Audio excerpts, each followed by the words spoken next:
आज Doubtnut app download करें। Doubtnut पर अपने सभी गणित, रसायन विज्ञान, भौतिक विज्ञान और जीव विज्ञान के डाउट्स का करो सफाया। बस प्रश्न की फोटो खींचो, एक ही प्रश्न को क्रॉप करो और तुरंत वीडियो सोल्यूशन पाओ। अभी डाउनलोड करें।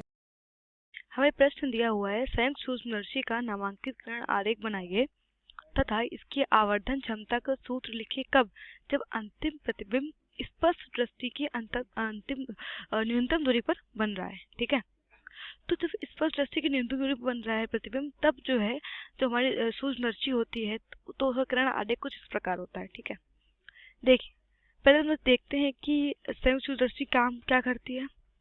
तो संयुक्त सूक्ष्मदर्शी को हम लोग बोलते हैं यौगिक सूक्ष्मदर्शी बोल सकते हैं। तो सूक्ष्मदर्शी का काम होता है कि सममित की सूक्ष्म वस्तुओं को बड़ा प्रतिबिंब बनाना। देखा भी होगा हम लोगों ने, वायरस हो गया आपका, जो छोटे छोटे से जो जीवाणु होते हैं, कवक होते हैं, हम लोग उनको नग्न आंखों से नहीं देख सकते, लेकिन संयुक्त सूक्ष्मदर्शी क्या करती है, जो उन्हीं छोटी छोटी चीजों का बड़ा प्रतिबिंब बनाकर हमें दिखाती है। ठीक है, तो यही होता है, ऐसे काम होता है। क्योंकि अब ये काम करती कैसे है, तो सूक्ष्मदर्शी क्या करती है कि उस, जैसे कि मान लीजिए कोई हमारा दिया हुआ है, कोई वायरस है हमारा, ठीक है, तो क्या करेगी सूक्ष्मदर्शी, उस वायरस का प्रतिबिंब बनाएगी और उस प्रतिबिंब का जो दर्शन कोण होगा वो हमारी आंख पर बड़ा दर्शन कोण बनाएगी। तो क्या होगा, तो दर्शन कोण बड़ा बनेगा तो हम लोगों को जो वायरस है जो नग्न आंखों से नहीं दिख रहा होता है वो सूक्ष्मदर्शी द्वारा बड़ा दिखने लगता है। ठीक है, तो किसी भी वस्तु को बड़ा करके दिखाना ये होता है सूक्ष्मदर्शी का काम। ठीक है, और सूक्ष्मदर्शी का काम क्या होता है, पास की वस्तुओं को जिन्हें हम लोग नग्न आंखों से नहीं देख सकते, कि उन्हें बड़ा करके दिखाती है। ठीक है, अब हम लोग देख लेते हैं कि सूक्ष्मदर्शी में जो ये हमारा जो किरण आरेख बना हुआ है इसमें है क्या क्या। तो जैसे कि आप देख सकते हैं कि जो हमारा पहला लेंस है वो छोटा है। ठीक है, दूसरा लेंस हमारा बड़ा है। तो जो लेंस छोटा है वो आपको दिख रहा है, यहाँ पे लिखा भी हुआ है कि वो लेंस है हमारा अभिदर्शक लेंस। क्या है, अभिदर्शक लेंस है। बड़े द्वारक का लेंस क्या है, नेत्रिका लेंस। ठीक है, अब अभिदर्शक लेंस क्या होता है, सबसे पहले लगा होता है और इसकी फोकस दूरी क्या होती है, छोटी होती है। देखिए यहाँ पे लिखा है F1। F1, ये देखिए जो ये दूरी है वो किसकी है, अभिदर्शक लेंस की फोकस दूरी F1, और ये है हमारा F2। ठीक है, तो जो हमारी अभिदर्शक लेंस है उसकी जो फोकस दूरी होती है वो छोटी होती है, और जो इसका द्वारक होता है, द्वारक मतलब कि जो हिस्सा होता है वो कितना होता है, छोटा होता है। ठीक है, और हमारा जो नेत्रिका होती है वो आंख के पास रखा रहता है, जो लेंस होता है हमारा, तो इसलिए इसे बोलते हैं नेत्रिका लेंस, और इसका जो द्वारक होता है वो बड़ा होता है। अब हम देखेंगे कि समायोजन के बाद जो हमारा जो प्रतिबिंब होता है वो कैसे बन रहा होता है। ठीक है, तो देखो जैसे ही मान लो कि ये कोई छोटी सी वस्तु है, तो इस वस्तु को क्या करेंगे, ये वस्तु जो प्रकाश है इसका जो प्रकाश किरण इससे होकर के आएगी वो अवदर्शक लेंस टकराएगी और क्या कर रही होगी, वो प्रतिबिंब बना रही होगी ए डैश बी डैश। ठीक है, तो ए बी वस्तु का बनाया गया प्रतिबिंब किसके द्वारा, अभिदर्शक लेंस के द्वारा। वो जो ये ए बी डैश जो ए वन बी वन जो लिखा हुआ है, जो ये प्रतिबिंब है, ये नेत्रिका लेंस के क्या करता है, वस्तु का कार्य करता है।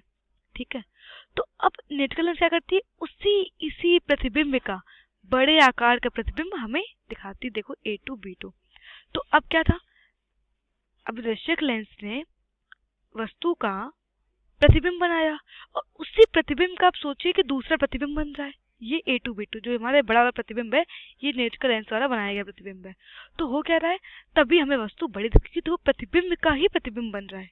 ठीक है, अब आवर्धन क्षमता की बात करते हैं। तो पहले तो हमें पता है कि सूक्ष्मदर्शी का काम होता है सूक्ष्म वस्तुओं का को बड़ा करके दिखाना। अब एक बात सोचिए कि अगर अभिदर्शक का द्वारक बड़ा होगा, जो अभिदर्शक लेंस अगर हमारा ये बड़ा हो गया, तो वस्तु से आने वाला जो प्रकाश होगा वो भी क्या होगा, बड़े द्वारक में फैलेगा और वस्तु कम चमकीली दिखेगी। आप ये सोचिए कि अगर हमारा जो ये लेंस है, अगर इसका द्वारक बड़ा होता तो जो अब अवदर्शक लेंस का काम क्या होता है, देखो जिस लेंस का द्वारक जितना बड़ा होता है वो उतना ही प्रकाश ग्रहण करेगा और जो प्रतिबिंब बनाएगा वो उतना ही क्या होगा, चमकीला होगा। तो अब अगर ये जो प्रतिबिंब बनाएगा वो क्या होगा, जो प्रतिबिंब बनाएगा तो जो उसका प्रकाश है वो पूरे लेंस में फैलेगा, तो जब प्रकाश जब बड़ा द्वारक होगा तो क्या होगा, जब प्रकाश ज़्यादा फैलेगा तो जो प्रतिबिंब है वो हमारा वो क्या होगा, धुंधला सा बनेगा। अगर प्रतिबिंब जो पहला प्रतिबिंब है अगर हमारा वही अगर धुंधला बनेगा तो जो उसका उस प्रतिबिंब का जो प्रतिबिंब बनेगा वो तो बहुत ही धुंधला बनेगा, है ना, समझ में आ रहा है। तभी हम लोग अभिदर्शक लेंस का जो द्वारक होता है वो छोटा लेते हैं, ताकि छोटा द्वारक होगा तो प्रकाश फैलेगा कम और जो प्रतिबिंब होगा वो स्पष्ट और चमकीला बनेगा। जब ये प्रतिबिंब चमकीला बनेगा तो जो नेत्रिका बनाएगी प्रतिबिंब वो क्या होगा, सुस्पष्ट बनेगा और बड़ा बनेगा। ठीक है, तो ये होते है कुछ हमारी कार्य प्रणाली, जैसे हमारे कार्य कर रहा होता है नेत्रिका, और ये हमारा जो सूक्ष्मदर्शी है। अब आवर्धन क्षमता देख लेते हैं। तो जब प्रतिबिंब हमारा अंतिम प्रतिबिंब जब स्पष्ट दृष्टि की न्यूनतम दूरी पर बन रहा होता है तब आवर्धन क्षमता का सूत्र होता है, आवर्धन क्षमता का सूत्र होता है m बराबर माइनस VO बटे UO 1 प्लस D बटे FE। ये याद रखिएगा कि जब अंतिम प्रतिबिंब कहाँ पर बन रहा हो, स्पष्ट दृष्टि की न्यूनतम दूरी बन रहा हो तो सूक्ष्मदर्शी की आवर्धन क्षमता का सूत्र होता है m बराबर माइनस VO बटे UO 1 प्लस D बटे FE, जहाँ पर हमारा D क्या है, D हमारी स्पष्ट दृष्टि की न्यूनतम दूरी है। ठीक है, FE हमारी अभिदर्शक लेंस की फोकस दूरी है, अब सॉरी FE हमारी क्या है, नेत्रिका लेंस की फोकस दूरी है। ठीक है, VO UO क्या है, VO हमारी क्या है, अभिदर्शक से वस्तु की दूरी, और UO हमारा है अभिदर्शक से वस्तु की दूरी, और VO क्या है, अभिदर्शक लेंस से प्रतिबिंब की दूरी, ये हमारा VO है। और सूक्ष्मदर्शी की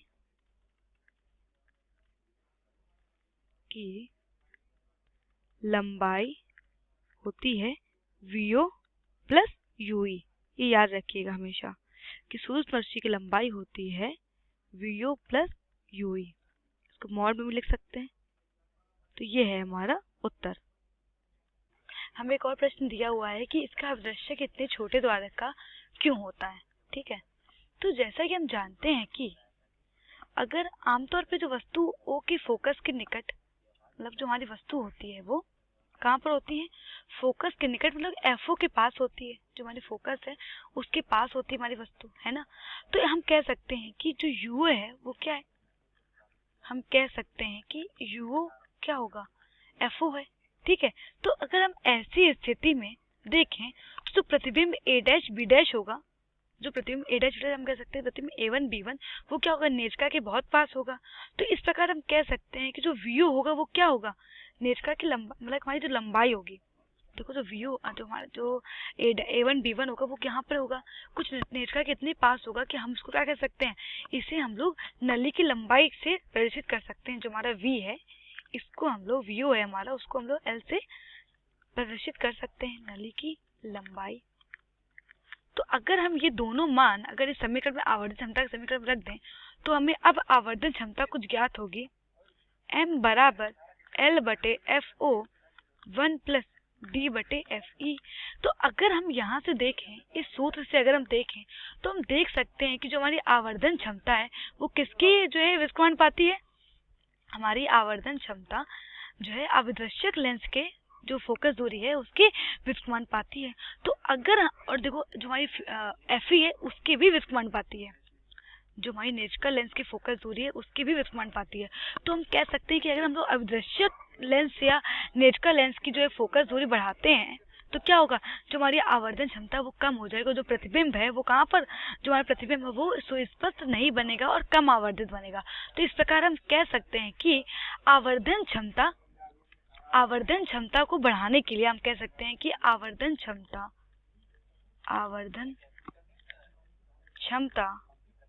को बढ़ाने तथा प्रतिबिंब को आवर्धित बनाने के लिए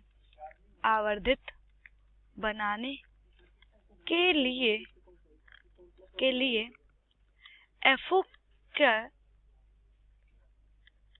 द्वारक छोटा लेते हैं, या हम कह सकते हैं अभिदर्शक लेंस की जो फोकस दूरी वो छोटी लेते हैं। ठीक है, छोटा लेते हैं, ठीक है।